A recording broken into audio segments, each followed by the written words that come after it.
Hi, my name is Shelby Redfield Kilgore, and I am the Korean adoptee filmmaker of all of these foster care and adoption videos on this YouTube channel. And since 2020, I have also been sharing a bit about my health journey. I was diagnosed with stage 2 breast cancer right after the pandemic hit, and through genetic testing, I found out that I am BRCA2 positive.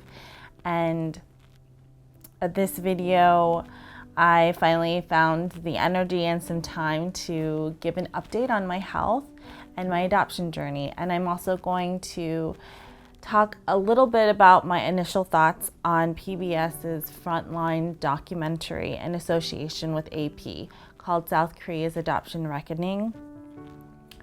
And I also have some happy news that I want to share as well. So I hope you'll stay tuned until the end to find out about the happy news that I have to share.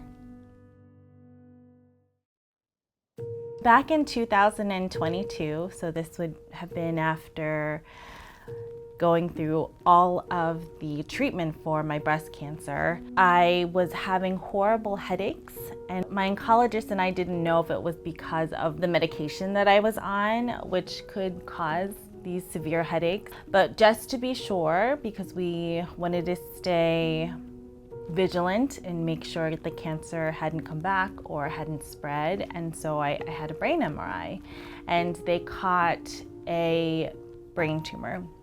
When I first found out about the meningioma, I was at the Rutgers Cancer Institute, and I remember when I heard the word meningioma, because I knew what it was. I knew a meningioma is benign, but I also knew that depending on how large the tumor was and also the location in the brain, that it could cause severe damage. So I didn't know if that meant surgery. I really didn't know what it meant, but I heard the name, and I remember sitting in the office and I felt like the walls were just caving in. Time was moving so slowly, and I erupted into tears again. I was like, why does this keep happening to me? So my oncologist connected me with a neurosurgeon at the Rutgers Cancer Institute, and so I followed up and met with him and a radiation oncologist. The spot that it is located in my brain is very close to a nerve, and so they can't ever really determine when it would have formed. It could have been, before I even had cancer, as early as in my 20s or when I was a child. And so they needed to monitor it to see if it was growing, because if it was growing, then yes, they would need to go in and remove it because of how close it was to a nerve, and that it would cause numbness and inability to move certain parts of my face and I believe my neck, and it would just become a really big problem. So I'm at the neurosurgeon appointment with my husband, about to meet with the doctor to go over the plan. But I think we won't really know what we can do until after my second brain MRI, which will be September 7th. And then we can determine the rate of growth. In 3 months, I had another brain MRI, and it was determined it hadn't grown. And so they believed that because of how small it was and that it hadn't grown, that they recommended the gamma knife procedure, which is targeted radiation to my brain. And so based on the recommendations from the brain surgeon, neurologist, and my radiation oncologist, my husband and I decided the best route would be the gamma knife procedure. Today is September 9th, 2022, and I just had my second brain MRI yesterday at University Radiology, or it was Wednesday, so 2 days ago, and now I'm waiting to meet with the neurosurgeon via telemedicine. So I'll get to see how soon he thinks I should get the gamma knife radiation, and I just hope that kills the tumor and makes it inactive. And that was settled on in November of 2022. But I still have to have more brain MRIs to make sure it doesn't grow, because if it still does, then I have to still have brain surgery. I wish it could be either one. I'm terrified of the possible long-term side effects from the radiation, and if I have to have surgery, because of the possible nerve damage that could lead to facial weakness and numbness. It's still a lot to process. It's still just a lot, you know? Soon after I found out about my benign brain tumor, I decided to reach out to NCRC again, which stands for the National Center for the Rights of the Child, to see if they can let my biological mother and father know about this new health issue that I just found out about, to also share with their family members, and also to know if anyone else in my family had something like this come up. And again, my biological mother was very upset about being contacted again, and she said no, and she said, please don't ever contact me again. She still has kept me a secret, so she hasn't told her husband that she married after she relinquished me. She hasn't told him about me, and it's still painful for me that she refuses contact. And even knowing how much I was suffering at the time from all my health issues, to me, it seems like she was still putting her needs first.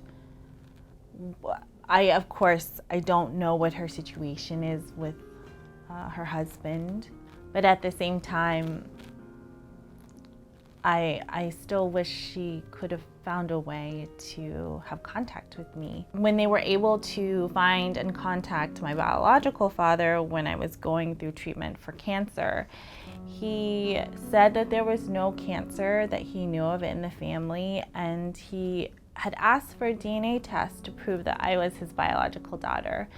And my initial reaction is, I was furious. Here I am going through cancer, and you want a DNA test, proof that I'm your daughter. I was just mad because I had already done 23andMe, Ancestry DNA, and my heritage. And I didn't want to have to pay for another DNA test. It seemed really unfair to me. And I, at that point, was like, you know, I'm going through too much right now. I don't want to go through this process again. And then after my diagnosis of the benign brain tumor, when reaching out again, I decided to go through with the DNA test, which is in Seoul, Korea, it's called like Dow gene or something like that. And I felt like doing that would make him become more open about family health history. It was free for them to send it to me, but then I had to pay for shipping to mail it back, which cost like around $70. And again, it made me upset that I had to pay this money for something that I felt the government agencies should pay for. But I did it, and the results of the DNA test came back the night before I had my gamma knife procedure. So my anxiety that day, that night, was already so intense because of how nervous and scared I was of the procedure the following day. And then I get the news that my father in Korea, you know, the DNA proved that I was his biological daughter. And it was all really, really fast. I emailed my cell number and my email address to NCRC, and then I got this strange phone call, and it was someone talking in Korean, and I knew it was my father, over in Korea. I remember feeling this immediate sense of guilt, like why didn't I learn the language? All I wanted to say to him was, I think I did say it, but in English, I'm sorry I didn't learn Korean, because I couldn't understand him. and I just knew it was him. And then I checked my email, and my contact at NCRC was like, he wants to talk through this app called KO Talk, and then also Papago will help translate it for you.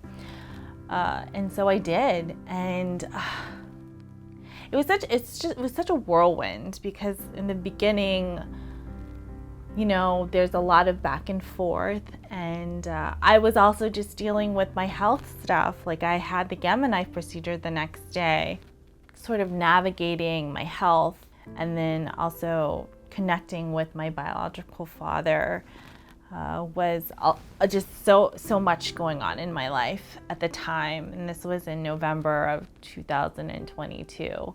So in November of 2022 was when I had my Gamma knife procedure, and the night before that procedure is when I found out that our DNA test was a match with my biological father.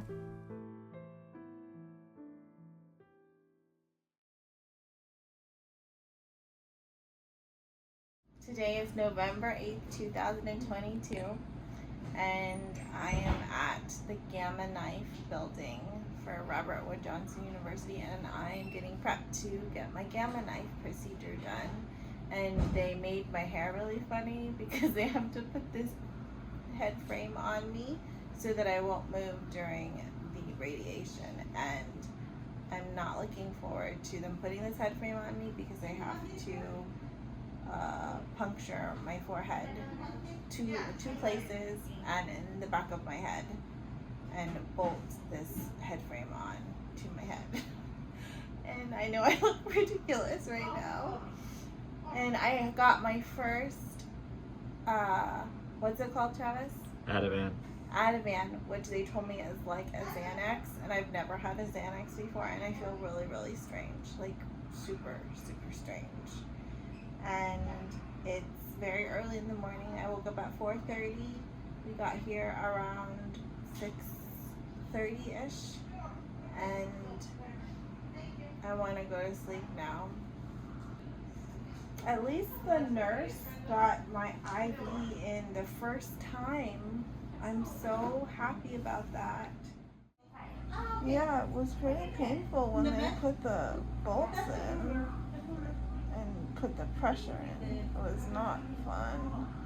And then they put this white globe on top so they could do all of the measurements. And yeah, I can't really move much.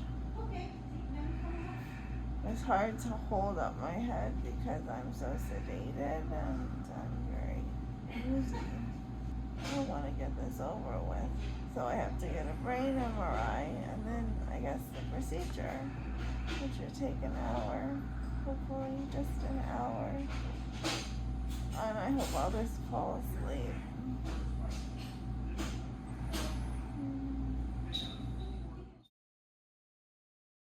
So I made it out on the other side of the Gamma knife procedure.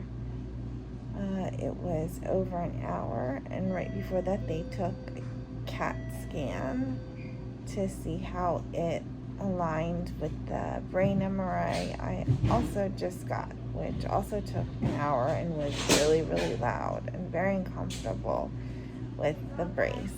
But I got through it. I'm very dizzy and tired, and I'm gonna try and eat now. My husband just arrived back. There's my husband. They'll wear this head wrap for a day and sleep in it, and then I have to take some steroids for 9 days, and I can take Tylenol for my headaches. And yeah, right now I feel nauseous. I just hope there isn't swelling, in my brain. And then in 6 months, I get to go see the Dr. Ori, my radiation oncologist, and have a brain MRI. And we'll see if maybe it's shrunk or disappeared, or definitely made inactive at least.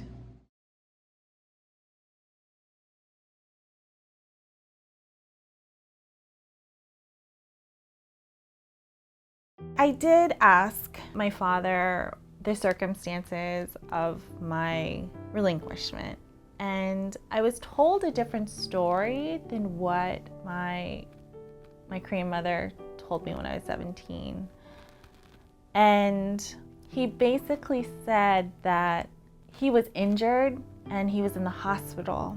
And by the time that he got out of the hospital, because at that point, like, he and my mother had split up. They were never married, so they were just in a relationship. And when she became pregnant with me, and so while he was in the hospital, she had decided he was saying to send me away.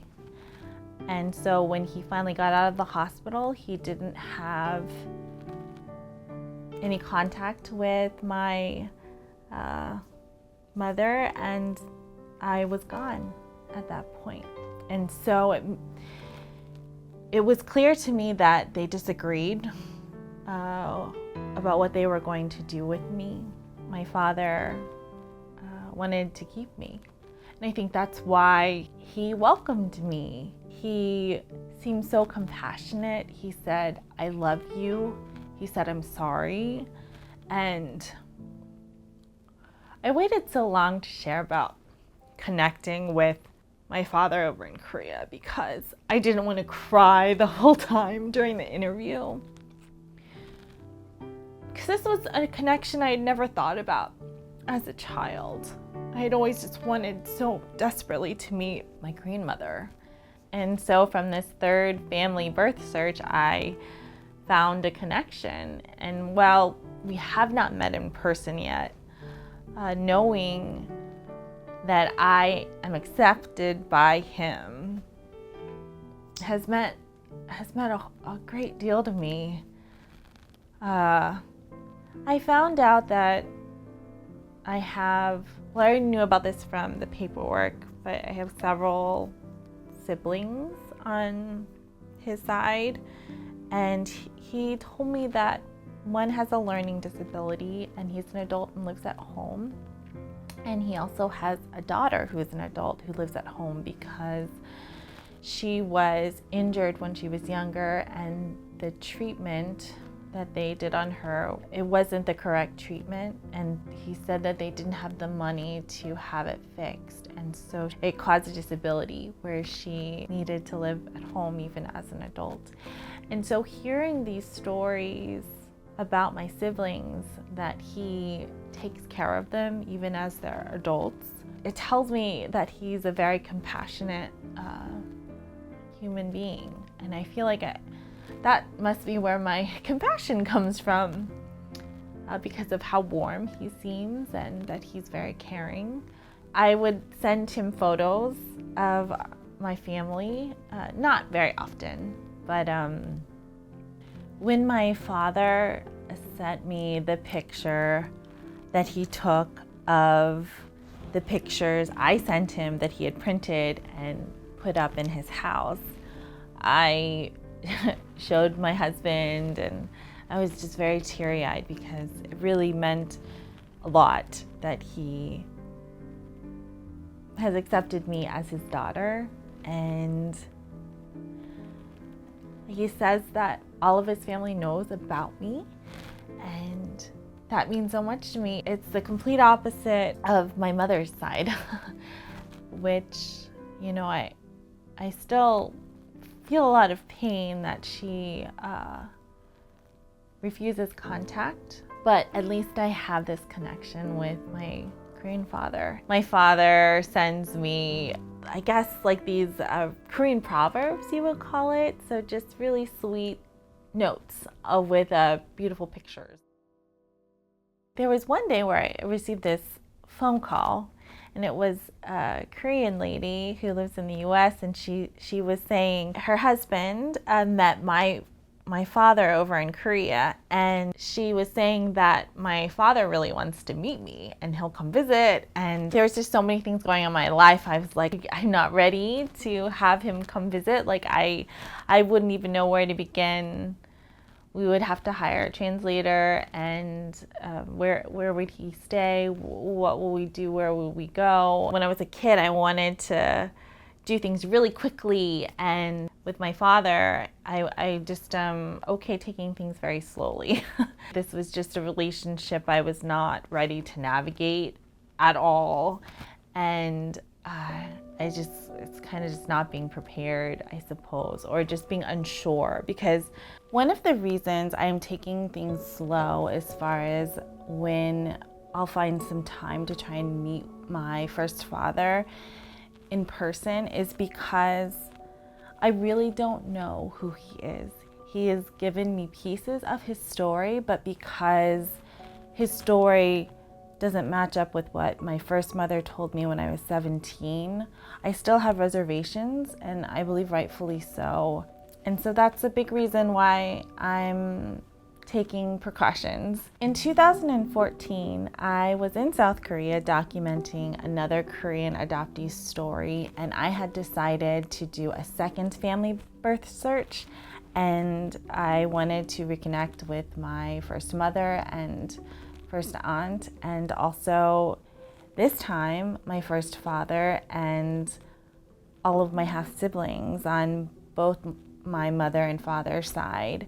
However, because it was just a search to reconnect with them in South Korea, due to their laws, the way that they contact is with what they call a telegram, and it's very cryptic. It just says, "Someone is looking for you, please contact us for more information."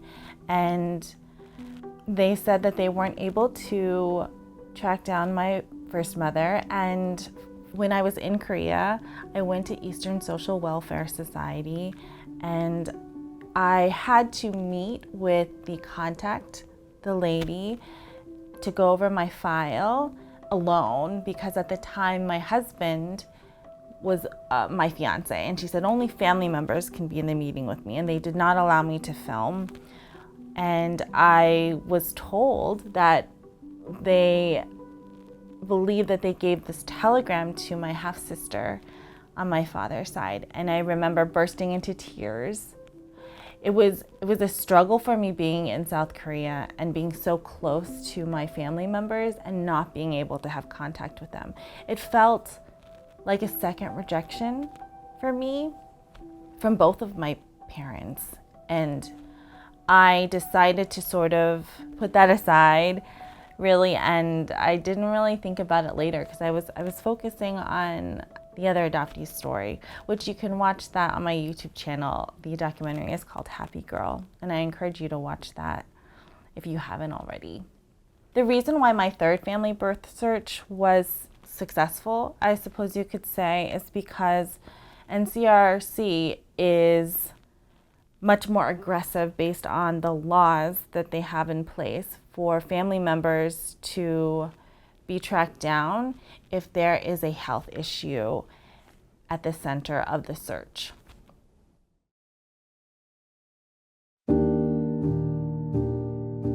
On Saturday, the day after the documentary that came out on September 20th on PBS, it's a Frontline Documentary with the Associated Press, and it's called South Korea's Adoption Reckoning. My husband and I watched the documentary on YouTube, and all of the things that the investigative reporters uncovered, it wasn't anything new to me.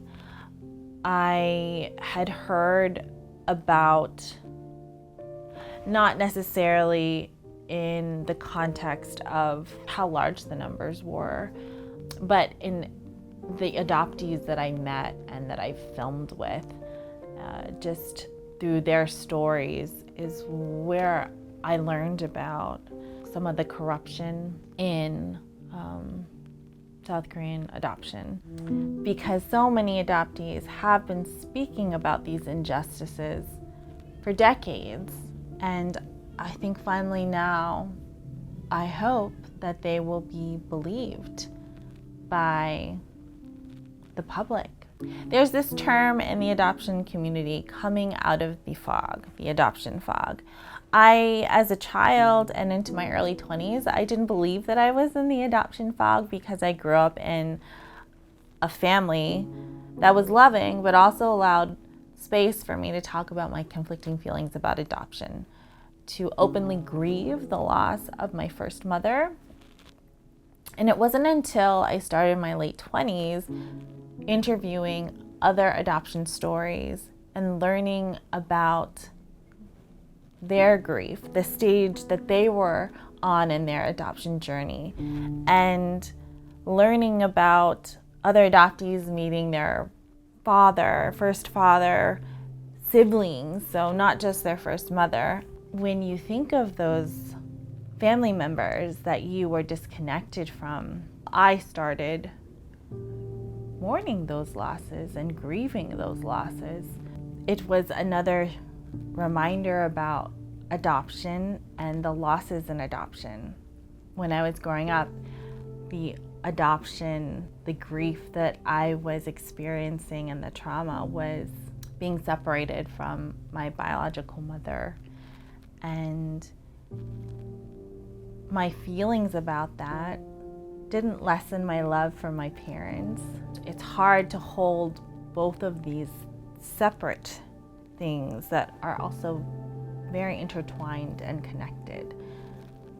I started mourning that I didn't have a full sense of identity because I was still struggling with my Korean identity, with being accepting of where I came from, because I felt, after meeting my first mother, a big rejection as I was processing the meeting later on.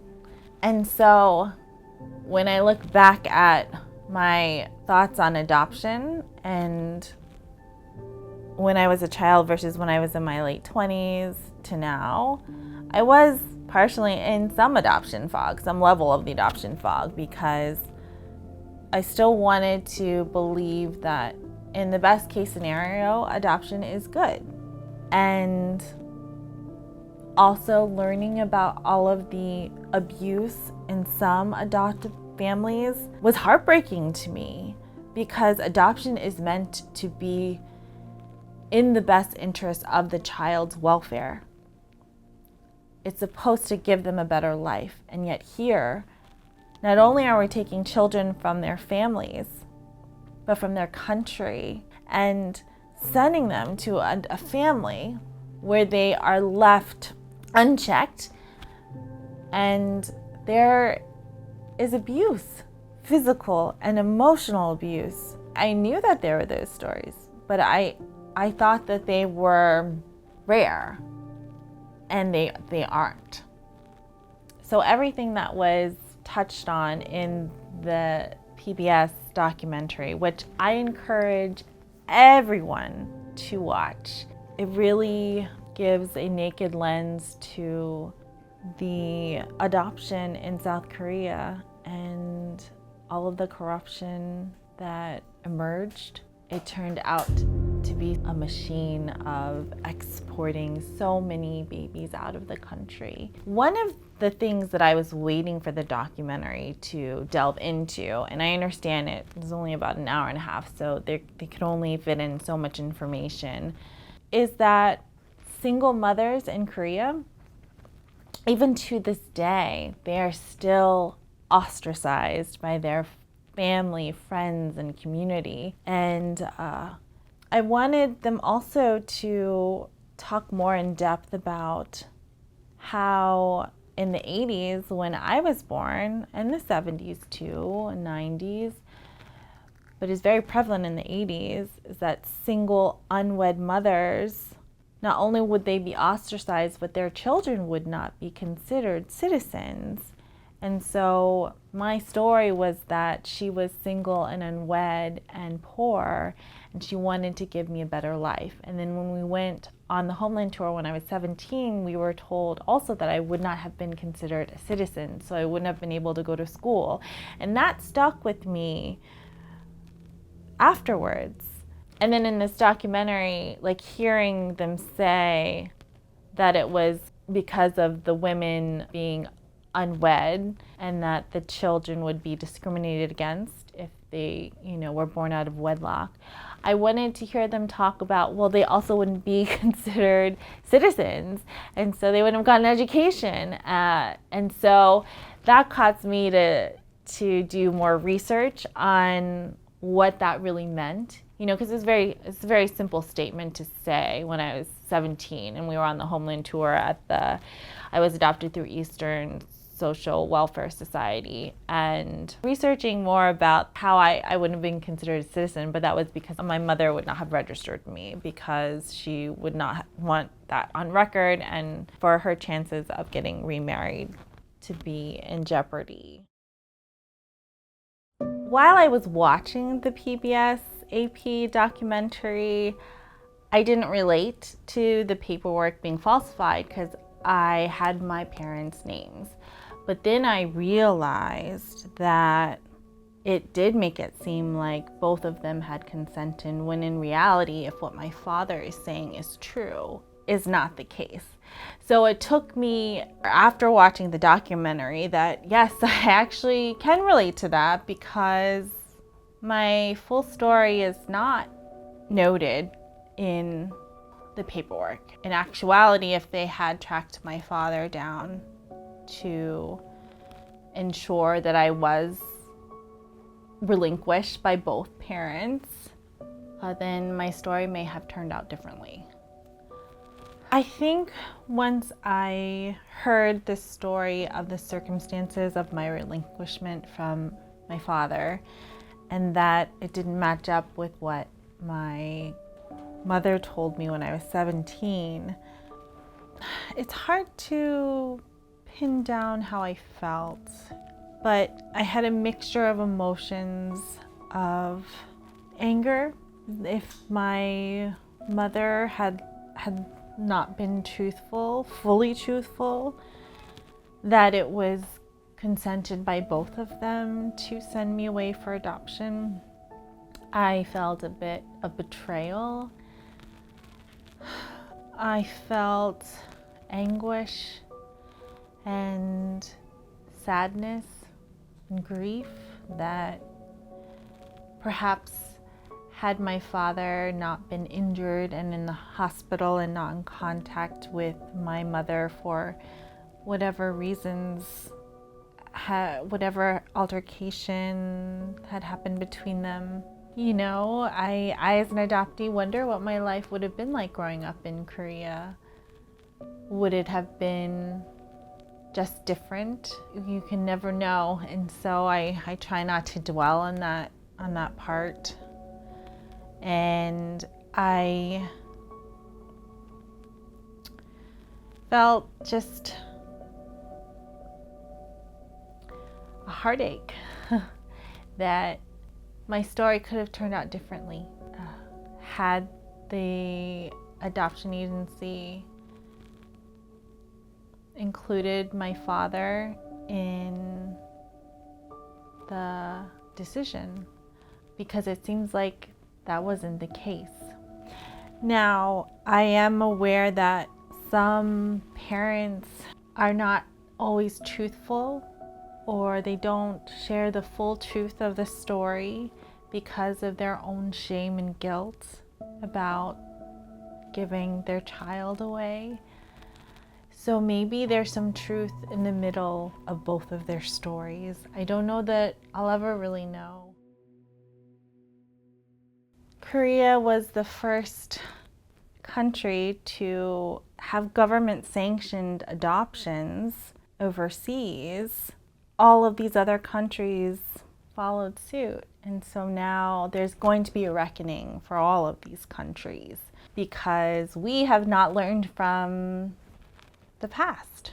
Even within domestic adoptions in the US back in the 40s to the 70s, it was when mothers were sent to homes, single mothers, and they were pressured by social workers and by nuns and their parents and family members to give their babies up for adoption to give them a better life. And then when these babies were adopted, they were told by professionals, psychiatrists, psychologists to not tell their child that they're adopted because they'll feel like something's missing in their life, that they don't fit in. And you hear from these adoptees speaking out about closed adoptions and not knowing that they were adopted growing up and finding out as an adult, and how that's affected their life. And now it's going to happen in Korea as we have the international adoption doors closing, which they were supposed to close, I believe, in 2015. Like, that's when they were supposed to phase out international adoptions. It seems like when they do start adopting domestically, that these children, probably majority of them, will not be told. It will be a secret. And we'll see them come out and speak out when they're adults and they find out. It's just this vicious cycle that I keep seeing happening. So all of these stories of corruption, of files being falsified, of files being switched, pressuring, coercing mothers, parents in desperate situations to give their children up for adoption. It happens all over the world. When I watch these adoption stories and I bear witness to their journey and their truths, it's always very emotional for me. I'm a very empathetic person, so I feel what they're feeling, and in many ways, I relate to what they're going through. It triggers my own adoption trauma. And there were so many times when I just wanted to break out in tears watching the documentary. When the sisters met, I just feel this deep down inside, this tug of my heart, because I would really one day like to meet my half-sisters. I am just reminded again of those connections that were severed. And it's a lot of grief and waves of grief that come that I have to navigate through the rest of my life. The adult adoptee meeting his father, finding out his truth, it made me think of what it would be like maybe when I eventually hopefully will be able to meet my father in person.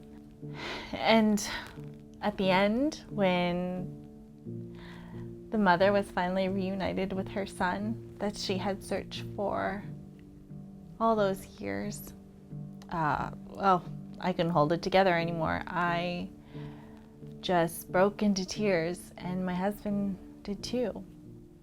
I think what this documentary from PBS and AP really sheds light on is that we will never know the magnitude. We will never know the full number of how many adoptions were illegal. Adoption is rooted in loss. In many cases, it hasn't served the best interests of the child.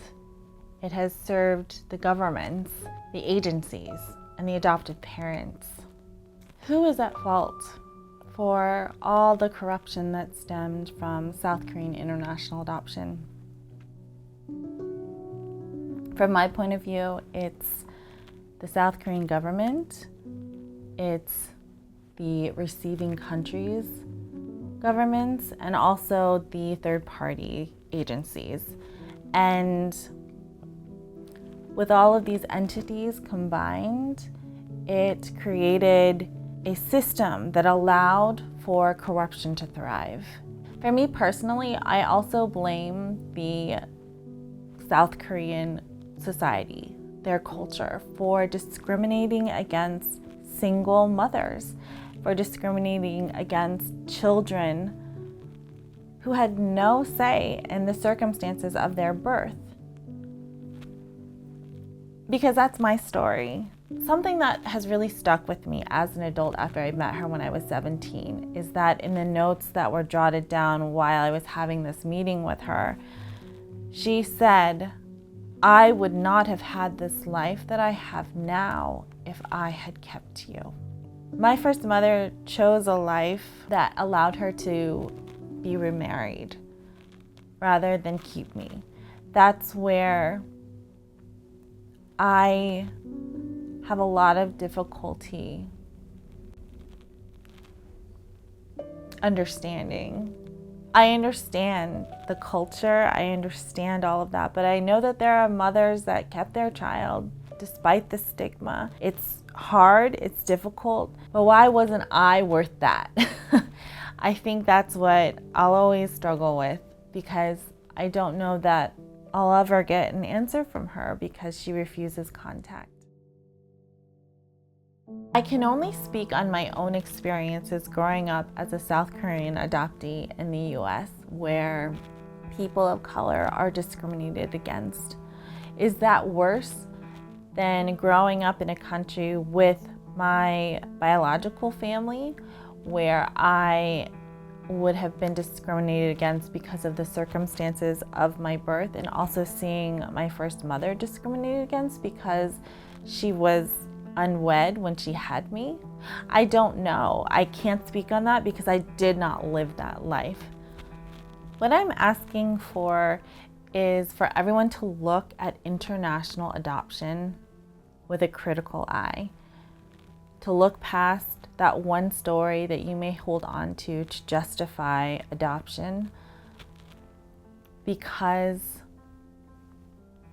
of the full impact of what South Korean international adoption has done. And not just that country, but all the countries that have sent children away for adoption en masse, and all the corruption that is being uncovered now. And while we're saying it's being uncovered, adoptees have been speaking about this for decades, and now I hope that they're finally being believed. As an adoptee, what I would like to see reparations look like is, for adult adoptees, I think really all they can do is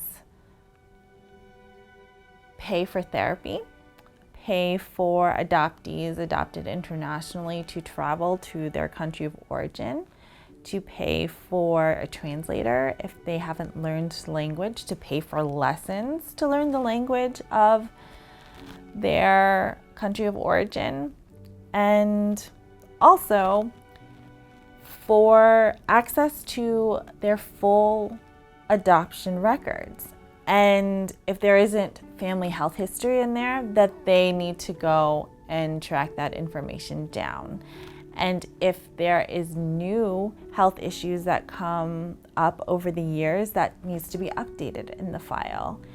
And for adopted children, I believe that the government needs to also pay for their therapy, their trips to their home country, to pay for learning the language. And also, I truly believe that even after the adoption takes place, this is not just for international adoption, this is for domestic adoption and foster care adoption. Checkups still need to be made during the year, maybe even as much as once a month. I don't understand why after the adoption happens that those checkups stop. And we know that this should happen because of how many adoptees are placed in abusive homes.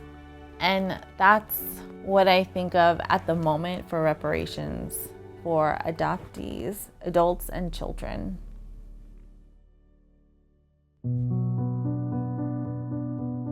I want to share what it's like for an adoptee, myself, to become a mother.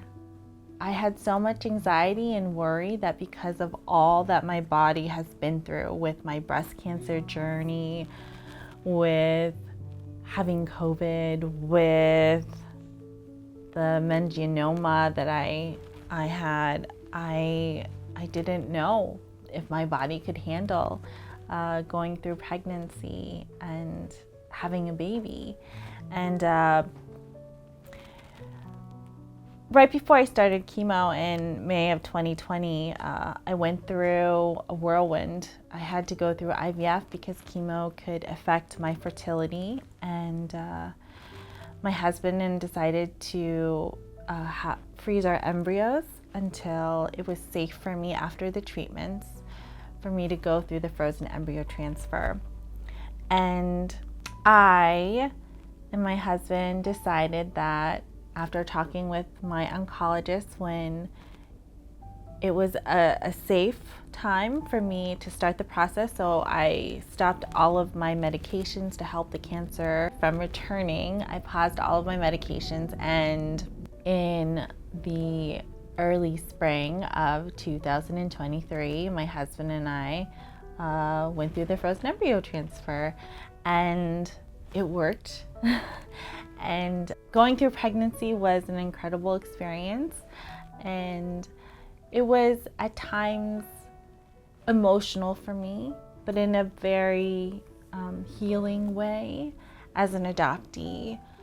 I, of course, continue to go through therapy, and so being able to talk to my therapist about, when there were times where I felt emotional, in the sense that I am someone who wants so much to have this baby, and how much I already love this baby, and that's how it's supposed to be, right? It's supposed to be the parent, or if you have two parents that are so excited for this baby that's going to come.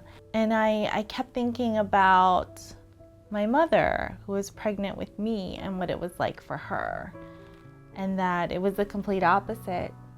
She was in such a difficult situation where she kept me secret, where she was not in a relationship that worked out, and the financial struggles, and also knowing that she was going to relinquish me. When I met her, that's what she told me. She knew that she was never going to keep me. That was something I thought about. I didn't dwell on it. Oh no, definitely not. I wanted to be as happy as I could during my pregnancy, because I know that after 6 months, when the baby's brain is more developed, the baby can feel what I'm feeling. And so I wanted to try and process all of that before I knew it would really impact, in utero. And so I certainly felt for my mother how hard it must be to be pregnant when it's not a pregnancy that you had planned for. I won't go into the details of the labor, but after Rowan was born and he was crying, the moment that we touched, that I held him for the first time, he stopped crying. He knew me. He recognized my smell, my touch, and there are just so many emotions I was feeling at that moment. And the moment that he stopped crying, I started crying. Happy tears. I felt it was so healing for me as an adoptee. It was so beautiful to see when my husband held him that he recognized his voice. It was an incredible, incredible experience. I feel so blessed. I feel so lucky and fortunate that I got to experience all of that, and that I get to experience being a mom. As I was pregnant with my baby, I felt so much love for him already.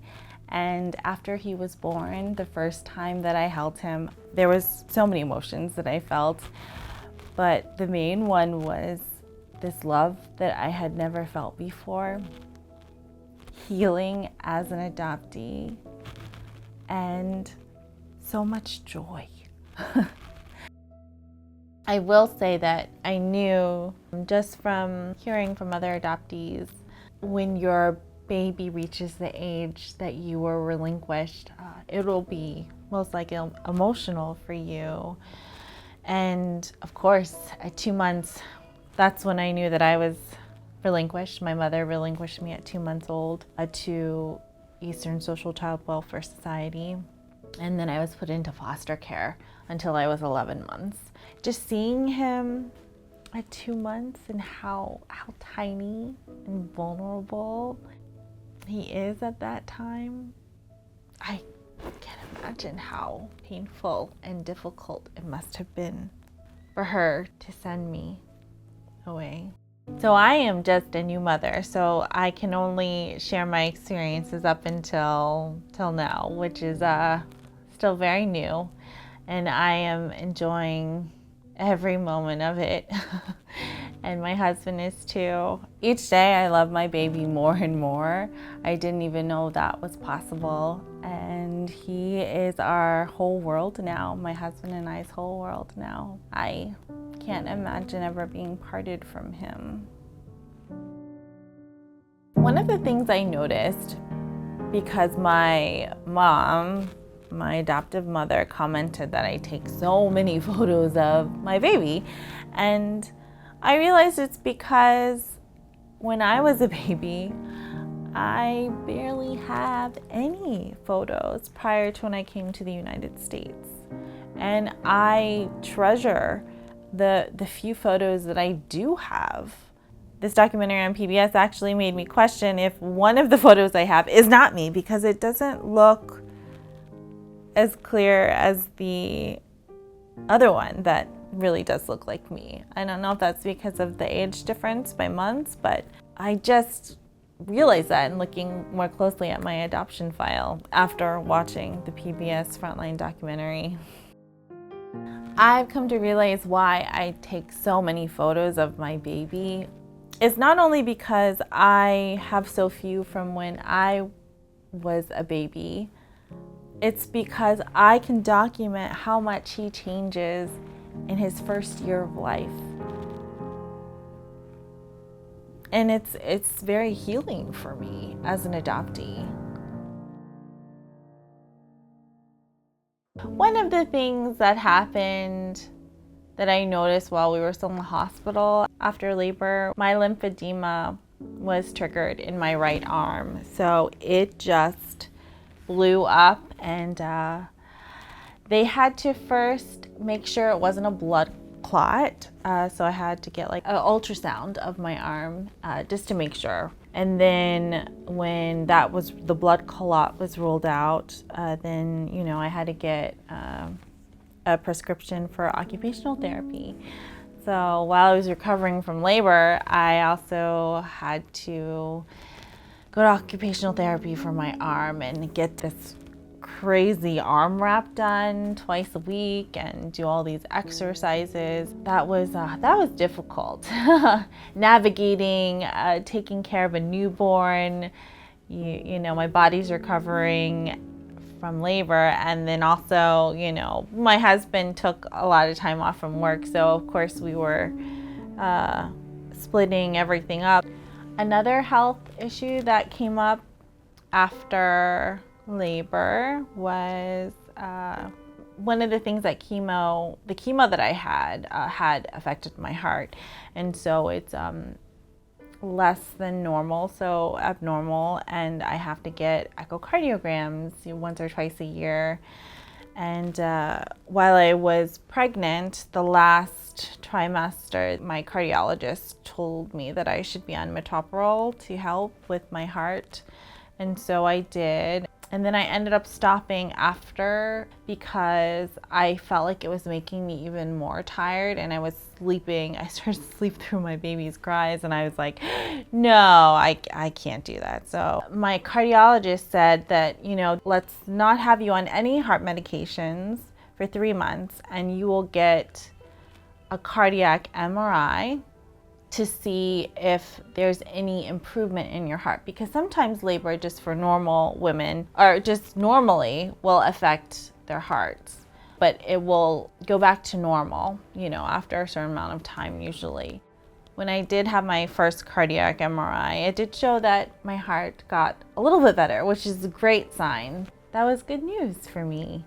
But I was still, just a reminder of breast cancer and all of the treatment that I had, and the chemo affected my heart, the surgeries, being at risk for lymphedema, and I had done so much work to try and prevent that from being triggered. So I am now on, besides the other medication that I started back on after several months after labor to help prevent the cancer from returning, I'm also on heart medication, metoprolol and Entresto. And so we'll see if that helps with strengthening my heart. So with all of this going on with my health, being a new mom, I really am just very happy in general because I have so many wonderful things in my life. Sometimes it's a struggle because of my health. I daily remind myself what I'm grateful for. and I journal, and I continue to do watercolor painting. I am trying to hone my skills. So I'm watching more tutorials and will branch out and do more originals. But I have such a love for all of these outlets that I have for my anxiety, which sometimes becomes very intense, especially when I have doctor's appointments that are coming up and scans, MRIs, tests. It's always a little nerve-wracking, while you wait for the results. I still have this horrible, terrible fear of dying young. And I want to live for the next 60 plus years. So I'm trying my, just stay on top of all my doctor's appointments and to be healthy. So I just wanted to share that part of my life, which has been such a happy and incredible new journey that my husband and I get to go on and to be parents. My adoption journey and my cancer journey are intertwined because I'm BRCA2 positive, and it has led me to search for my biological family for a third time for answers about my health. And I have suffered PTSD from both. There are triggers from both of them that are still here.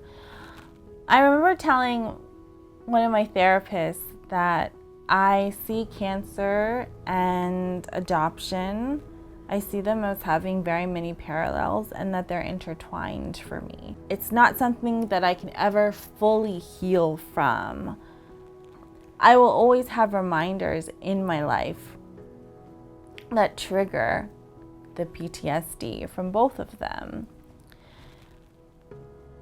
The only way I can describe it for someone to understand who hasn't been adopted or who hasn't gone through cancer is if you've lost someone that you love, a parent, a child, that's not something you're ever going to fully recover from. Those waves of grief will come and they will go, and it will be harder one day than other days.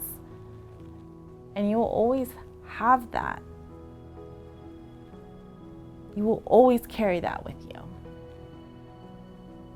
All you can do is survive and keep living, finding what joy that there is, reminding yourself daily what you're grateful for. That's what I do. I daily remind myself what I'm grateful for. In reflecting on my adoption and my cancer journey from 2020, I am living a new normal now, which is full of a lot of reminders that I try very much not to think about or dwell on, which I'm doing a lot better about. Just some days are harder than others. But I have scars on my body from my cancer treatments. My right arm from the lymphedema, and before that even, has always been in pain, even with all of the stretches and exercises and massages that I do. And also my heart was affected by the chemo.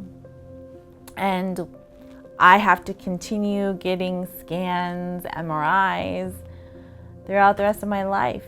So I have this anxiety, every time waiting for the results. And I have anxiety and fear about dying young. And it's becoming less and less, but sometimes it still is very terrifying. There are moments that are still very terrifying to me. And especially as a mom, I want to do my best to stay healthy and keep up to date with all my doctor's appointments and all of the tests and scans so that I can live another 60 plus years, that I can be in my son's life for as long as I can be. I want to thank you so much for watching this video where I shared a health update, reconnecting with my first father, my initial thoughts on the PBS Frontline Documentary in association with AP called South Korea's Adoption Reckoning, and also my happy news of becoming a mother. The best way to support my work is by subscribing, watching the other videos on my channel that you haven't seen before, sharing with others, and purchasing the book that I co-authored with another adoptee called Rooted in Adoption, a collection of adoptee reflections. And I just want to thank you again for supporting my work, which is my heart work.